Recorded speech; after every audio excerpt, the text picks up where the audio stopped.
What are the key criteria that Columbia looks for in the interview, and how heavily are the interviews weighed versus other parts of the application? This is from Lily. Yeah. Thank you, Lily. So interviews, it's like any kind of business interview. It's not going to be the deciding factor in the application process. It's going to be one, again, one set of data for the application. It's a little bit more than a data point, but it's, it's going to be one piece of the puzzle. And our alumni, when the alumni interview, it's like interviewing someone for a job. They're looking for, is this person going to fit on a team? Would I want to work with this person? Would I want to be on a learning team with this person? It's going to be, does this person have a sense of what they want to do? Are they able to really articulate that? Are they able to offer insight into the industry they're hoping to go into? Are they well researched? Do they know what they're talking about? That's important. I think different interviewers, we don't actually have a set of questions that they have to answer. We just have a set of questions that they sort of fill out a report afterwards to let us know what they were thinking. So they might ask you all kinds of different questions, but they're going to be probably around the career, around why you want to come to Columbia. They might ask you about, what personal reasons do you want to be in New York? So why is this important to you? What are you going to do with this opportunity? And they might be trying to assess, what are you going to offer the business school? What kind of person are you? Who are you going to be in the community? And that's important too, to think through, in some ways it's just emotional intelligence, right? It's, how to be good in an interview or how to be professional in an interview, but also allow yourself to shine through and be the great person that I'm sure you all are, right? So that's really what the interviewer is looking at. They want to know, do I want this person in my network for the rest of my life? And we absolutely take that input seriously, but then there's also a lot of factors that go into an admissions decision, and it's not always, someone's an amazing candidate, we should take them. Sometimes someone's an amazing candidate, but at the point in the round that we're looking at, or the point in our admissions process, I should say, we don't have rounds. Even I end up using the wrong parlance every once in a while. Yeah. But at a certain point in time, we might realize, we really need to make sure that there are enough people in all of these different great programs that we offer at the business school, right? Like, we need to make sure we have enough people in healthcare and enough people in private equity or whatever it is. So there are going to be things like that where we're shaping a class as a whole, and the alumni might not have a ton of insight into that piece of the process. And that's just something that the committee is kind of figuring out as we go. So there are a lot of factors that go into it. There's no one thing in your application that will disqualify you from business school, and there's no one thing in your application that will get you into business school. It's going to be a whole lot of factors that are about you and some that are about the class as it's shaping up. Okay, great. Thank you. Another interesting question, especially considering the international nature of the audience. Yeah. Does the school also view applicants from nationalities differently? And how does this play in terms of the GMAT versus GRE debate, for example? If I am an Indian, does it mean that the GMAT is the only exam that I need to give for a strong candidacy, given that my competing pool, Indian engineers, is going to have predominantly GMAT scores and high ones? No, absolutely not. Again, we take either the GMAT or the GRE. So any applicant, no matter where you are from, should, feel free to submit whichever thing you think will, show your strengths the best. Some people, I am a much more liberal arts type person. I have that kind of liberal arts brain. I ended up taking a GRE once upon a time, long, long ago. Some people, really the GMAT is just more straightforward for them, and they feel like that's a better fit for them. So it really is about taking the test that makes sense for you, makes sense for your career goals, if it's a factor in your career goals. We also have dual degree students, and sometimes the dual degree student will take a GRE because that's the test they need for the other degree program as well. So, I mean, there's all kinds of reasons you might gravitate toward one test or another, and that's all fine with us. In terms of international candidates, We don't have a set number of people from a given location that we need to bring in. We also don't have caps from a given location. So if we have an incredibly strong pool from, any country, from India, from Singapore, whatever it is, we can admit as many of those students as we think would be good fits with the school and with the class as a whole. There's no sort of artificial criterion on how many people we can or should admit. So I think that helps. It also helps that we have rolling admission, honestly, because rolling admissions means that we're constantly reading applications, which means we're not getting all the applicants at one time to compare with each other. We're getting applicants one by one. And since we're getting them one by one, we're reading maybe 25 files in a week as an individual, right? And multiple people will actually read or look at the file throughout the process. So I'm looking at one person and really thinking, oh, how am I responding to this application? What do I think this person would do here? What do I think they contribute to Columbia? Are their goals realistic? Those sorts of things. I'm not thinking, oh, this person relative to every other person who's applied. Once we're in committee, we have that bigger picture, but the bigger picture is more who we have actually admitted, not the applicant pool per se.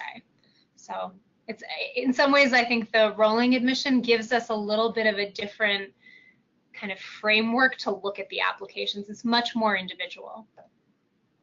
Okay, great. Thank you. Another question from Kelly. Can you elaborate on the New York City immersion courses? Are these courses in addition to electives or count as electives themselves? How does that work? Oh, that's a great question. The immersion courses are wonderful.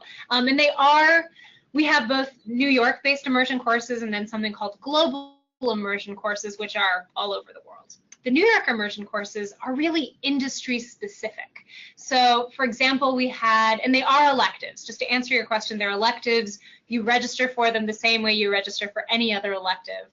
The thing that makes it an immersion course, they tend to meet on Fridays, although some of them have slightly different schedules, and they do that. So most elective courses for the full-time meet Monday through Thursday.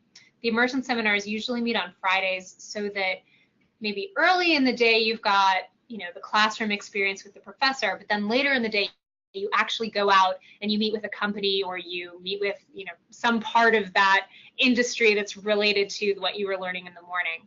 So we have one called Branding in the Media, and they went to Rodgers and Hammerstein, which is the big company that does all of the scripts, all of the musical scores and scripts for a lot of different Broadway musicals.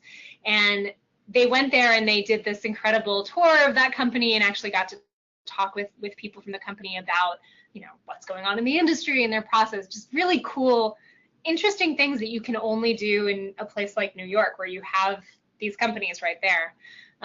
There's another one that's on consulting, and the consulting one is really interesting because it's great for students who are in their second semester and maybe about to do a consulting internship. And it's taught by Barry Salzberg, who's the former global head of Deloitte. But he'll take you to Deloitte, he'll take you to PwC, he'll take you to Bain, he'll take you to all of these different consulting firms. So you get to see the culture at the different companies. You get to know a little bit about, those companies' values, what they are looking at right now, what their challenges are, what their culture is like, all of those things. And you get to see that live. If you actually get to meet with people and talk with people about that. So when you do the internship, you already know a lot about the industry before you start day one. So you're able to kind of start in a more advanced place. So that's a really interesting one as well. The immersion seminars are wonderful, and we're constantly looking at different topics and having faculty talk about different things they want to do. So it's a program that started a few years ago and has really just grown. Great. Really, yeah. Thank you. Okay, Wanjun asks, could you give an overview of the value investing program? Also, where can I get more information on the program? Now, I found it on the web, so I'm going to send him send all of them the link to the program, but maybe you could share an overview of it. Sure. The value investing program, it's the Helbrun Center for Graham and Dodd Investing, and if you just Google that, that's probably the easiest way to find it. Or Columbia Value Investing, that's probably where it will take you. The value investing program is a very specific thing. So the Helbrun Center offers a number of value investing courses, both to full-time and to EMBA, but they're just the courses, things like security analysis. Value investing is, for those of you who don't know, it's what Warren Buffett does. So it's a very popular way of looking at companies and valuing companies to invest in. A lot of people who do the value investing program end up in a hedge fund type job. So the value investing program is for the students who don't just want to take 1 or 2 of these value investing courses. They want to really dedicate themselves to value investing, and they want to get that hedge fund job post MBA, and they want to, they are quant jacks who are just really want to do value investing. For those people, they apply for the value investing program, and students apply in their 2nd semester of their 1st year, and then they would be in the program in their 2nd year. And being in the program means that you take a certain array of courses. There are also sort of speaker engagements that you have access to as members of the program, or that you're really obligated to go to as members of the program. And your 2nd year is really pretty devoted to that program. And you can learn about, the exact courses and all of the different details on the web. But it really is designed for people who are very, very dedicated to value investing. So they're admitting people to the program who have been very involved with CIMA, which is the student club. That is essentially the value investing club. It's the Columbia Investment Student blah, blah, blah. It's a very long acronym, but CIMA. And so, people have taken real leadership positions in the club, people who have a background that shows that they're really dedicated to value investing, and they're taking from maybe 200 applicants to this program, they're taking 40 students for value investing program. So it is very, very selective. It's hard to get into. They're taking top students, so you need to do really well in your 1st year if you want to get in. You need to be very dedicated to value investing, and then you need to show that this is really where you want to go. There are a lot of students who have an interest in value investing or a curiosity about value investing, but may not want to do the full value investing program. And by the way, the executive MBA students actually cannot do that program because it's too many dedicated hours for people who also work. So it just is not a good fit. But the EMBA students do get their own value investing courses on the EMBA format that are really fantastic. So students who are curious about value investing could maybe take security analysis or a seminar in value investing and still be able to get a taste of value investing without having to be part of that program. And they can also certainly join CIMA and have access to a lot of the speakers who will come to campus and to the conference that happens every year, which is quite large. So that's value investing. Yeah. Thank you. Yeah. Okay. Nellie asks, how important is it to visit Columbia before applying? It depends on you, and it's certainly something where I know there are logistics involved, and if you live across the world or you work 80 hours a week and live far away, it might be really hard for you to get to campus for a visit. That said, I think that there is nothing that will come close to being on campus and to really getting a sense for the students, for the faculty. There are opportunities to come and visit classes and sit in and basically be a student for a few hours. And if you're able to do that, I strongly recommend that you do. If you live in New York or New Jersey, you should really visit campus because, why wouldn't you if you're able to and you're close? So, it's up to you. I think this is a major investment in terms of time, in terms of deciding who your network will be for the rest of your life, in terms of, it's a big financial investment as well. So, if you can, I think it's definitely a benefit to you to try it out in person. If you can't, then absolutely try and come see us when we're on the road, because we usually bring alumni to our events on the road, so you can at least meet a few people who had been in the community. And we have some online events as well with faculty and students, so you can hear directly from them also. Okay, great. And Sayeda asks, could you please tell us about master classes? Sure.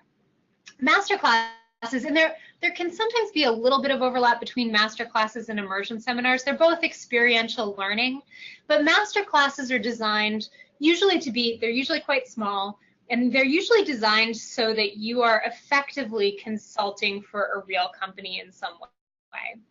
So for example, there's a master class in retail and luxury goods. And the way that class works, half the class are actually Parsons School of Design students, and half the class are Columbia Business School students. And then there will be a set of real clients, people like Tiffany & Co. or Louis Vuitton, or I think Michael Kors was one year, Hermes. And the clients will have a real business problem or a real sort of design problem that they need help with. And so you and your team, your little learning team, will be half business school students and half Parsons students, sort of reflective of the class as a whole. And you essentially come up with a design and with a marketing plan for that design and a solution to whatever the problem is. And then you pitch it to the client at the end of the semester. So that's one example of a masterclass. There are some where you're meeting with the client throughout the semester as well. So it just depends on the structure of the course and who the client is and kind of how they want to work. But that's the idea behind the masterclass, is that you are applying whatever you've learned in all of your past courses to this project that it has, some element of real world application. Okay, great. Thank you so much. Yeah.